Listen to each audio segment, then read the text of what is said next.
to Plain Safe. You're here with me, Veronica, and I know it's been a while. I've actually been out of town on a medical reason for my son, and many of you who do know me know that out of my four kids, I have one son, and he was born with a heart condition, a congenital heart condition, and he required another surgery, an open heart surgery. So they had moved up his surgery.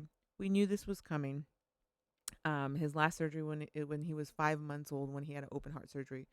Since then, he's had other different small procedures, but we just came back, and it was a very tiring, emotional wreck. And so I've been gone for a while. However, when I was at the hospital, the thought of the show came to my mind, and the title of this podcast today is called Silver Lining.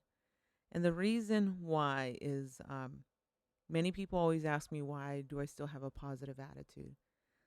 And, with every situation I've been through. And I think it's more of something I was taught early on.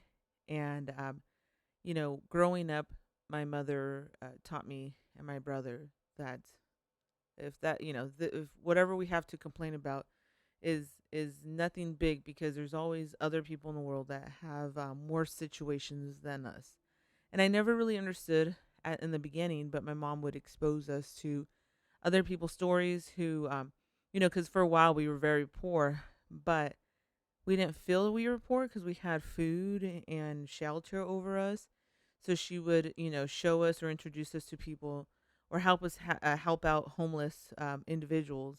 And so I always knew growing up that there was always individuals that had it worse off than us. My mother is a big person in, she's very religious and believed in like a lot of missionary work. So she would always, even though we were very poor, if we had an extra dollar, she would still give it to the missionaries, because, again, third world countries have it worse than us.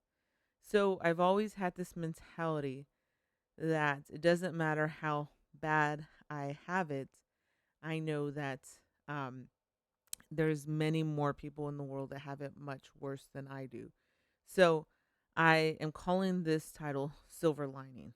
And Silver Lining, what if you guys are not fully aware? No, I'm not talking about the movie, but Silver Lining, it's really a sign of hope, or like a positive aspect in an otherwise negative situation, or something, we emphasize the hopeful side that might come from a negative situation. So when I'm, talking about my son, and why do I still see the positive in it?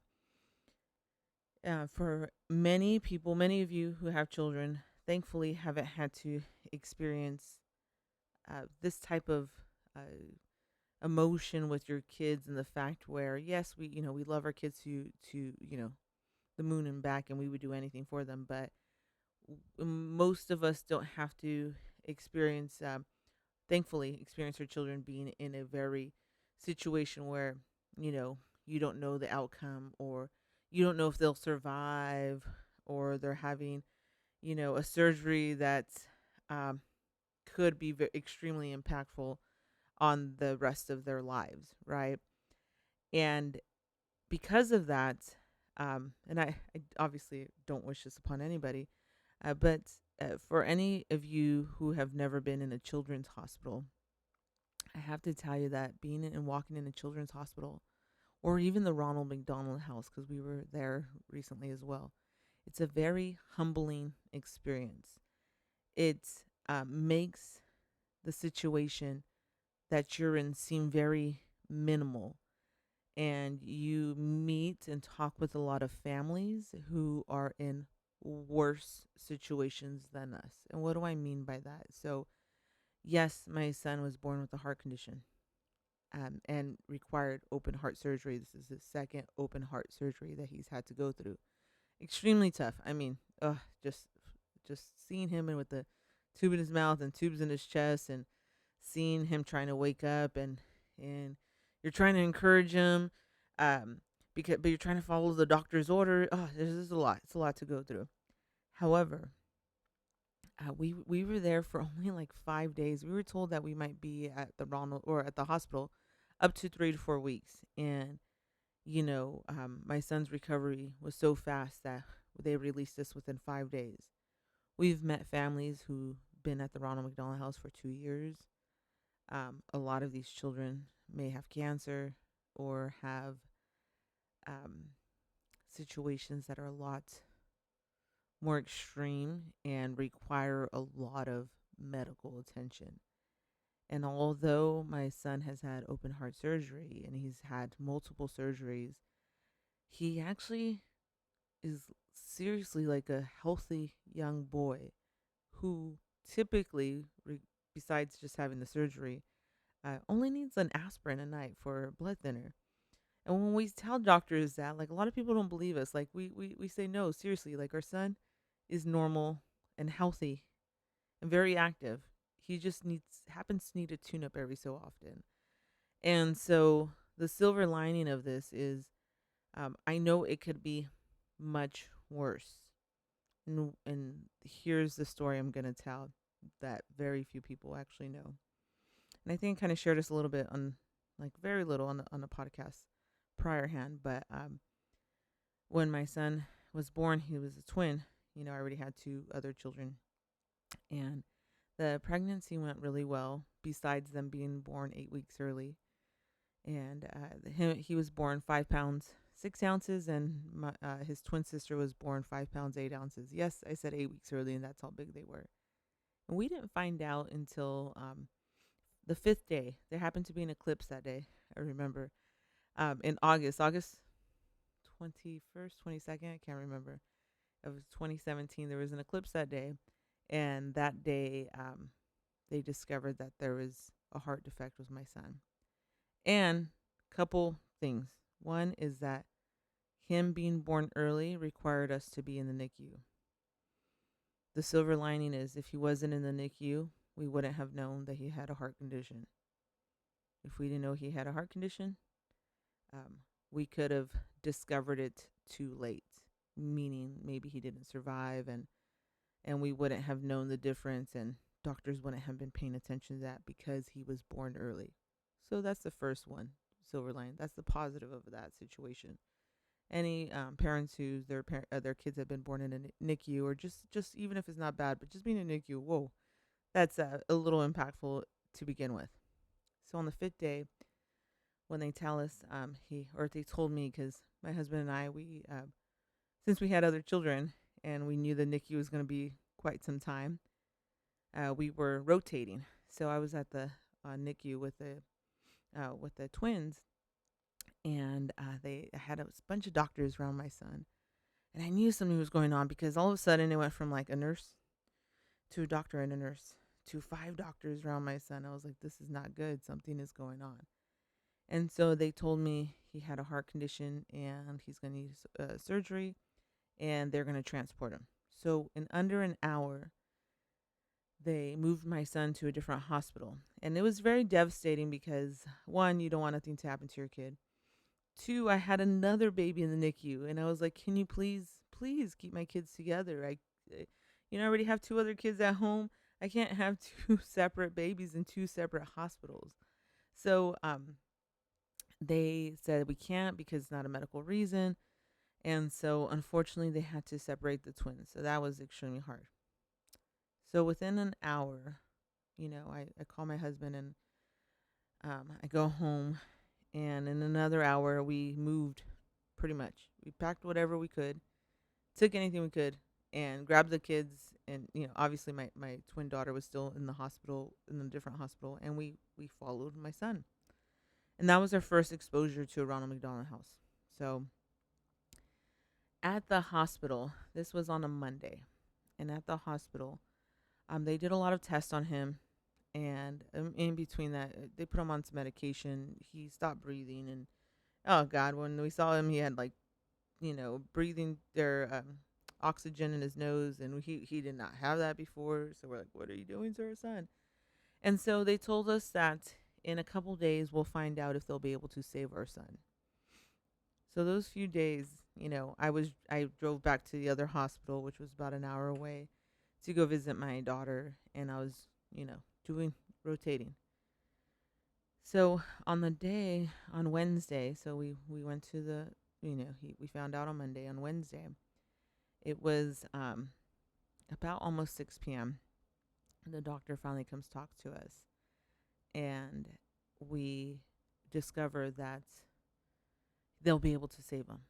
They explain all this, terminology that he has tetralogy of Fallot, and he's going to require open heart surgery, probably multiple ones, but he'll be able to live. And that was exciting, and it was really exciting because um, the doctor looked like she had been crying, and we, like asking her, like, is everything fine?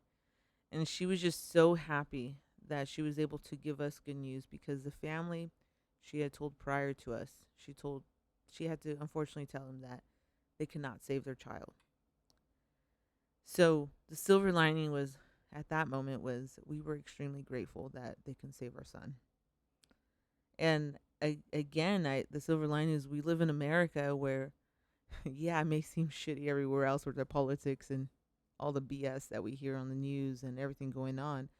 But we have so much technology that it is crazy of what can be done to save a life here. And also in that moment, I was beyond grateful and thankful because I had a job that had 100% coverage with health insurance. So I knew that I was covered. And to top it off, by that time, my boss at the time had messaged me, and she was like, "Hey, don't worry about coming back to work." Now, I'm the main provider for my family because my husband became a stay-at-home father when the twins were born. And I'm just like, "That's nice for you to say, but like, who's going to pay my bills, right? I only have so much time off." And she's like, "You don't understand, Veronica. Take your time. We have people lined up to donate time to you. Take as much time as you need. Everybody already submitted their hours. You're good." So I knew that I can take all the time I needed. I knew that, and on top of that, everybody at the college that I work for just was like donating like crazy, like gift cards, gas cards, grocery cards, anything. I mean, just it was overwhelming. And then my husband's old job that he used to work at, where he had just left like a few weeks prior to that, had a fundraiser and gave us another chunk of money. And it was overwhelming because although I make really good money, when you are having to pay for your mortgage and all your bills, because when things happen in life, like the world still continues, um, you can't really focus on anything else. And you're, even though thankfully we were able to stay at the Ronald McDonald House for a very short period of time, at that moment, um, it's just expensive. You're having to pay for those supplies while you're out. And then I was driving every day back and forth an hour at a time, so 2 hours a day, to see my other kid at the other NICU, and it was just a lot. So that was the positive in that negative situation. Then to top it off, after they tell us that they can save our son, my husband and I, we go back to Ronald McDonald House. Now at this moment, it had been a few days there, and my other family members had picked up our older girls. We had never been separated from them, by the way, so it was really hard. They took them for a week because they're like, "Listen, you guys just need to focus on your son and your other twin daughter. Put all your energy there, so that way when I'm visiting my other daughter in the other hospital, my husband can stay with my son in this hospital, and we're just trying to, I'm trying to still pump and while I'm driving. It was crazy. So we get back to the Ronald McDonald House, and we're just so excited. We're just so hopeful during that moment. And I remember seeing this couple that at the Ronald McDonald House, when you're there, you're able to like have groceries, and you can like make your food and do all that stuff. And when you're there, a lot of families, they might leave, like when they're leaving, they leave their food out, and they're like, "Hey, if you want it, you can have it, whichever." Well, I saw this couple there, and it looked like they had just bought food. So I was like, "Oh, hey, hi. What are you guys doing? I'm trying to make conversation." And the mother's like, "Oh, we're leaving to another hospital. We were just told that they can't save our child." And at that point, it clicked. It clicked for various reasons because I had, even though I haven't mentioned this in the story, I had heard another child who was born with a heart condition that was transported. This I learned this at the other hospital and was transported to the same hospital. It was like kind of like following up on that. So at that moment, it clicked that that doctor had just told these parents that they can't save their child, and so the mother was like, "We're leaving. We're demanding our kid to be seen at another children's hospital." And so we wish them the best, right? But at that moment, my husband and I were just beyond thankful that we were grateful that they can save our kid. So that was over 3 years ago. And I'm not telling you this because I'm trying to make you cry or anyone like that. But since that moment, or since the birth of my twins, I've really had a different perspective on life. One, I've always seen the silver lining in like knowing that people had it worse than me. So I've always known that. My mom taught me that, like I've mentioned. But at this moment, the that phrase where you'll give it all up just to have a healthy family, that really came into play. Like the my career can burn for all I care. And then as long as my kids are healthy, I would easily trade, everything just to not have that exposure. But at the same time it made me humble because again, my perspectives in life changed, and it changed for the better. So I wasn't trying to focus on materialistic things. I'm not trying to want things that people have because they're showing it on social media. I don't care about those little things. So that's one thing that changed. Well, fast forward a few, maybe like 2 years after, I don't know, 2.5 years after, when I was in my job as a counselor, I had a student come in, and in counseling, when you get people that do a lot of walk-ins, and they're there to go to college, and you have a drop-in list. You go, you call them in, and you ask them, how can I help you today? I had this student, and we actually had the same name. So I was like, oh, all Veronicas are the best people in the world. I hear they're super successful. And this student happened to be pregnant. And I noticed that she had a tattoo of like a CHD on her arm, like congenital heart defect. And I made that conversation like, oh, my, oh, who has, a heart defect? My son was born with a heart defect. And she said, my daughter was born with it, and unfortunately she passed away. And I was like, I'm so sorry to hear that. Then we both looked at each other, and I was like, like she had told me it was like 2 years ago or something. And I looked at her and I was like, oh my God. Uh, Excuse me for, asking this. I said, but were you at the wrong house during this time? And she goes, yes, you look familiar. And I was like, holy shit. Like, oh my God. This is the lady that night that I found out they saved my son was the night that I found out they could not save her kid. And yet we are in an office together. So we talked literally for, I don't know, 2 to 3 hours. I closed my door. I sent a text message to one of the higher ups in the office.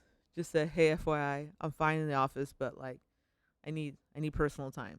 And I explained the situation later. And we talked, and you know, she had a really bad situation. And so again, the at that moment I was beyond grateful that my son survived. Okay, so silver lining there. It's a crazy story. It actually goes longer than that, but I don't want to keep you all here for a couple hours. So now it comes to my son's surgery that was just um, this Friday going on 2 weeks ago. which happened to be on my birthday. So, that's going to be a birthday to remember. And again, the fears come up, but my husband and I were like, we have to remain positive. We know it's going to be tough. It's going to be tougher because now he's very aware of what's going on. When he was 5 months the last time they had the major procedure.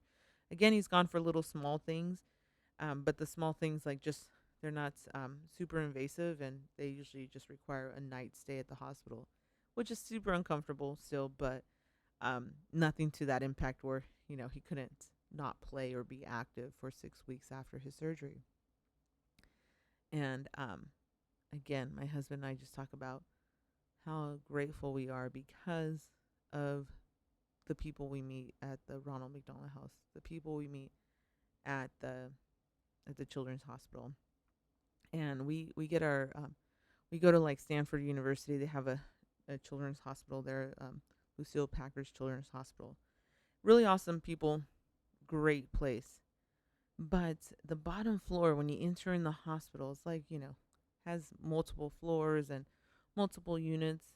But the first floor is like a big lobby where you see all these people waiting.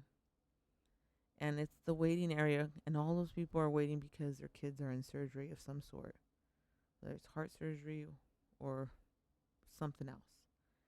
So you see the anguish in these parents' faces, and my husband and I, people are trying to talk, like people that work at the hospital are like, "Wow, you guys are doing really well and taking this really well." And because we can see the positive in this, we were just excited that we knew that this procedure had to be done, but we were very hopeful, knowing that hopefully this one can pull him off till he's much older, like a teenager, older, or even hopefully an adult, a young adult, and that it would be a big difference because his knowledge of what it is now to his knowledge of it later, and that way he can just we don't have to have this on top, in our mind for for a long while. And we felt for all those parents we saw, just based on just seeing the tiredness in them, and the you feel so hopeless in that moment. And so we just knew that some of these parents, their situations were a lot worse with their children. So we saw the silver lining in there. So I'm telling you this story because people always wonder, why am I so strong? I get this. Like, I've been getting messages like crazy. Oh, we're praying for your son, and which I appreciate everyone's prayers, by the way. Um, but you're so strong. Like, I don't know how you do it. You're so strong. And yeah, I hate being called strong because I really, I prefer not to be. But it's just, I'm always trying to look at the positive of it. I could throw a pity party for us and for my son, and you know we could make him the victim of his situation, but we decide to look at the positive. And one of the positives of his condition was, when we were actually transported, it was our first night at the Loma Linda Hospital where they transported him to, and he's in a different NICU. And we were just like, oh my God, what happened to our son? He stopped breathing on the way. We have an oxygen tube connected to him, and he just looks so different, right? And the nurse is like, don't worry, you know, hey, you should look up Sean White. And you're like, who's that? She's like, listen, just look him up. He's a snowboarder. Like, okay, thanks, I guess. Well, turns out he has the same heart condition as our son, and he is this professional athlete, right? And then later on, Jimmy Kimmel talks about it, with his son, um, and so you start hearing these stories, and you see the hope in that situation. It feels miserable during that moment.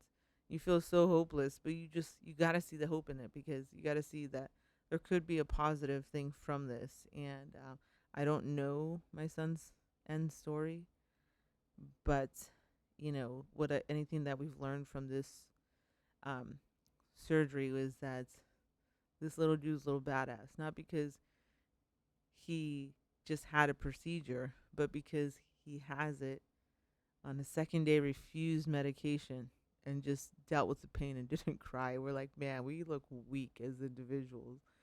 Um, and it makes you see the positive in that. You know, his recovery um, went days before they expected, and we just, I guess that's what we didn't expect, but we expect it at the same moment, you know, because we want him to know that this doesn't define his situation.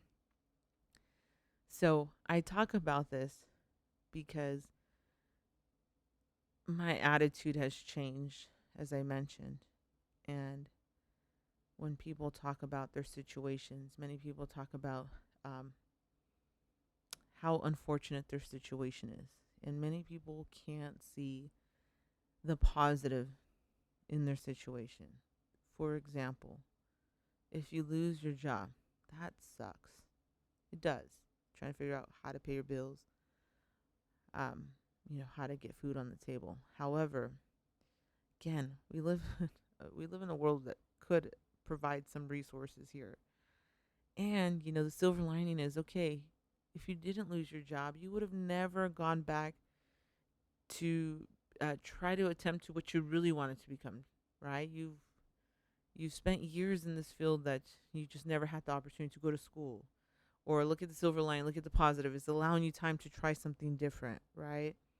That's what I mean, seeing the positive out of situations. And so I encourage everyone listening, or encourage you to share this story as well, is that we got to start seeing the positive in these situations. We're living in a really shitty time, as far as pandemic wise, as far as economic wise, and just that uncertainty. So many of you have, unfortunately, like maybe lost their jobs or even been able to work from home. Oh my gosh, that was terrible for me in the beginning because I was just not used to being at home. But I got to see the positive. One, I had my job still, thankfully. Two, I got to, even as chaotic as it was, be at home for many moments that I would have missed working. So I'm trying to see the positive in things. Like that's a beautiful thing that I never would have been able to experience otherwise. Um, and so that's one thing we just got to switch is I encourage you all to start looking at the positive. Now, don't get this confused. I don't believe everything happens for a reason. That's completely different. Or I don't believe things happen because it's your destiny. To me, that's all some BS, okay? I'm not that person that's like, oh, this happened for a reason. We got to celebrate. No, I'm the person that, if one opportunity closes, the other one opens. No, I'm the person that I still want that opportunity. I'm just going to figure out how to get it, right? I want this specific thing. I'm still going to figure out how to get it. I just got to try a different strategy. That's the way I think. Okay. But and again, the reason why I don't believe that, or I don't think, this is my own opinion, by the way, that everything happens for a reason, because a lot of times we get stuck in that and we won't try it again. We just believe like, oh, it was meant to be that I didn't succeed in this area. No, just try again. Okay, try a different strategy. The first one didn't work. Let's try a different strategy. So I encourage everyone to um, see the positive in situations, trying to take a moment that could be very bad, but how can you transform this for your benefit? For some of you, it may light the fire underneath you. It may make you angry in that. And when I say angry, I was angry for a moment, right? Um, but my anger would immediately be changed by just thankfulness that um, my situation could have been much worse, right? And so just knowing that changes your perspective in life. So the little things don't bother me no more. Things that used to really piss me off, um, just don't care anymore. I just don't. It's not that I don't care about life. I don't care about what I call my first world problems. If you're complaining about your job because you hate it and it's not fun, silver lining, you got a job. It's paying you, okay? But in the meantime, you can use that that dislike of your job to try to find another one. Um, if you know, again, if you're turning a bad situation, look at the silver lining in things. It's making you appreciate what you had or what you did have, and how to hold on to that next time. Okay. So again, I urge you all to look at the positive things, what we do have versus the things we don't have. Because if we continue to look at the negative of situations, it sends you into a very dark hole, and it's hard to come out of that. And also, it's hard to appreciate anything we have, and we can easily victimize ourselves, believing that, you know, this wasn't fair, it shouldn't have happened. Yeah, we all deserve the best. I truly believe that every individual deserves the world, but doesn't mean they actually have it. Okay? So, again, I share this personal story because that's how I stay positive. I always look at the positive in situations, because what else am I going to do? I can't waste time throwing a pity party on myself. I just encourage you all to definitely look at the positive. Use the that situation to motivate you, to inspire you, and to make change in your life.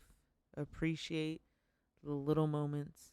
Um, Appreciate the family that is here with you now, and just appreciate that time, even if it is overwhelming. Okay. I thank you all for uh, coming back and listening to Playing It Safe. Again, please like and subscribe and share this story with others. And I thank you all for all your well wishes during this time. It's been overwhelming, but extremely grateful. And as tired as I have been in this whole thing, I'm just glad to come back and still stick with my goals. I set a goal of making episodes, and I had to get this off my chest. So here I am sitting in my living room. Thank you, husband. Got a cooler place in here. But just here to share that. So thank you all. Have a good one.